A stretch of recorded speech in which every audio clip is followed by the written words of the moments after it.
Audience, English is not at all a difficult language. English को बआसानी सीखा जा सकता है।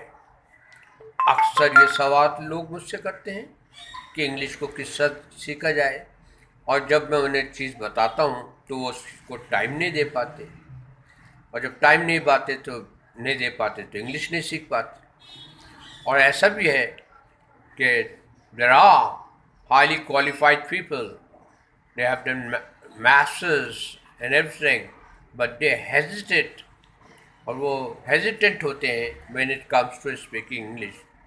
बोल सकते हैं, उनको रूल्स भी पता है। इसकी वजह बुनियादी ये है कि आसपास आपके इर्द गिर्द इंग्लिश का माहौल नहीं है। आज मैं जो इम्पोर्टेंट टिप्स आपको देने जा रहा हूँ वो हेल्पिंग वर्ब्स के मुताबिक है। अब helping verbs, they are the effective verbs that aids to the main verb. Helping verb, if you do not put them in the right place, the sentence will become wrong.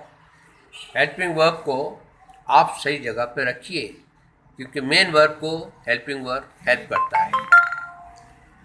अब आप इस तरह से देखिए कि हेल्पिंग वर्ब्स हैं कौन कौन से।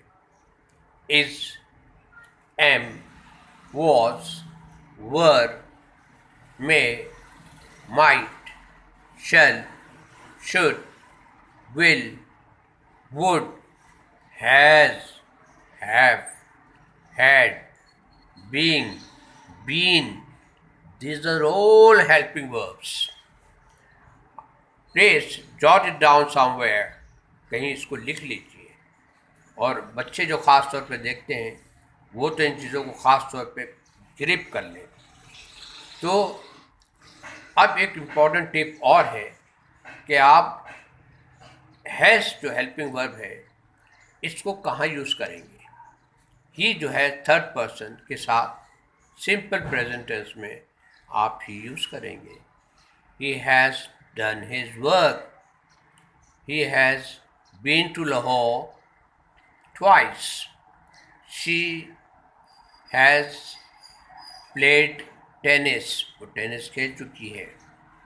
Then the dog, mister dog licks its paw, कुत्ता पॉ कहते हैं पंजे को, और ये पोजेसिव प्रोनाउन है इट्स, यानी कि वो पंजा जो है उस कुत्ते का अपना एक हिस्सा है जिसको वो चाट रहा है। लिक्स का मतलब होता है, लिकिंग का मतलब चाटना है। तो आपने देखिए कि ही, शी, इट के साथ आप हैज़ यूज़ कीजिएगा, बाकी सब के साथ हैव यूज़ कीजिएगा। तो ये छोटी सी टिप थी जो मैंने सोचा कि आप तक पहुंचा दूं, और जो मुझे आता है मैं आपको सिखा दूं, और आपसे भी बहुत सारी चीज़ें सीखूं। आप अपने कमेंट्स दीजिएगा and make my learning too better. Make my learning better too. So that's all for this time. Until next time, उसके मैं कुछ और टिप्स आपके सामने प्रेजेंट करूँगा। आप इंग्लिश सीखिए, इंग्लिश को एब्जॉर्ब कीजिए, यानी जो पढ़े उसको एब्जॉर्ब कर लें तो आप सीख पाएंगे। और इंटरेस्ट डेवलप करें कि आपको इंग्लिश सीखना है तो सीखना है, क्योंकि without English the life is very difficult indeed. I have seen lot of people, they cannot even fill the forms.